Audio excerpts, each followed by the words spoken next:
We have a News 4 Jax I-Team update on a woman accused of squatting at a Jacksonville home more than a year ago. She is now facing criminal charges. You may recall the owner confronted the woman who was inside her home last year, and it was captured on cell phone video.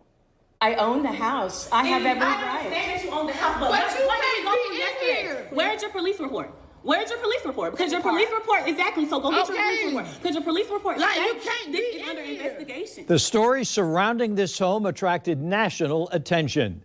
It led to the unanimous passage of a new state law designed to combat a loophole which had allowed the woman to live rent-free in someone else's house for weeks. Today, she was in court for an arraignment. News 4 Jax reporter Ann Maxwell was there and is joining us now. Ann? Tom, this woman is facing trespass and criminal mischief charges. We learned today the warrants were actually issued for her arrest nearly a year ago. Now, we're not naming her tonight as these are misdemeanor charges for which she has not been convicted. The homeowner was also in court today. She told me she's glad to see some accountability because this situation has cost her a lot of time, money, and stress. Like, you can't this is under investigation. Your police report states this is under investigation. Last March, these two women moved into Patty Peoples' vacant rental property. We don't have to leave anything until the police comes back and tell us what would be the I have every decision. right to be in this house. You don't have every right to be in the house at all. do, ma'am. You do not. She claimed they were victims of a rental scam, the same thing she claimed when they were discovered living in a nearby house a few months earlier. They were evicted soon before moving into People's property. You're being scammed for your home. After discovering this history, a responding officer suspected a squatting scam, but said he couldn't remove them as the case would have to go through the civil court system, which can take weeks. You're going to be investigated for fraud, okay? That's perfectly fine. My daddy told me that. If there is probable cause, you're going to be arrested, okay? More than a year later, she was arrested, charged with misdemeanor trespass and criminal mischief. But they were able to live in the house rent-free for more than a month. Do you have any comment on the charges against you? No, I don't. Thank you so much, though.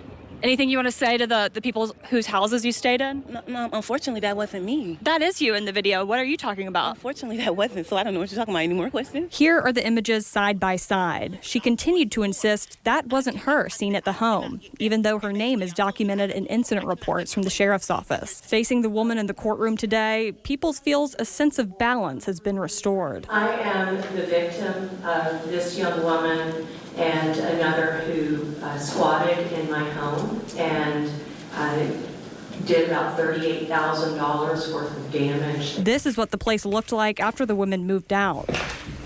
Warrants for trespass and criminal mischief were signed in June of 2023, showing this woman told police she wasn't aware of the extensive damage to the house and missing appliances, but 3 windows were broken on accident. Do you feel like justice is being served? I do.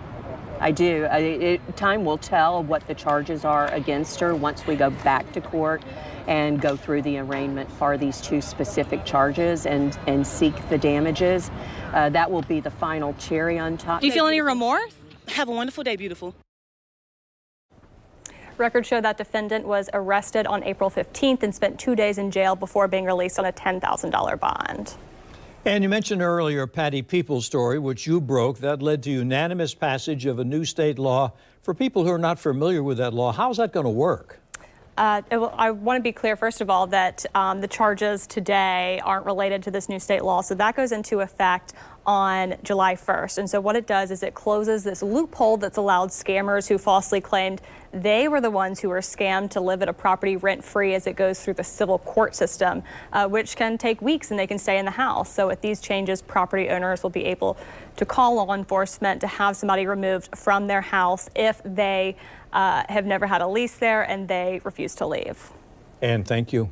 Thank you.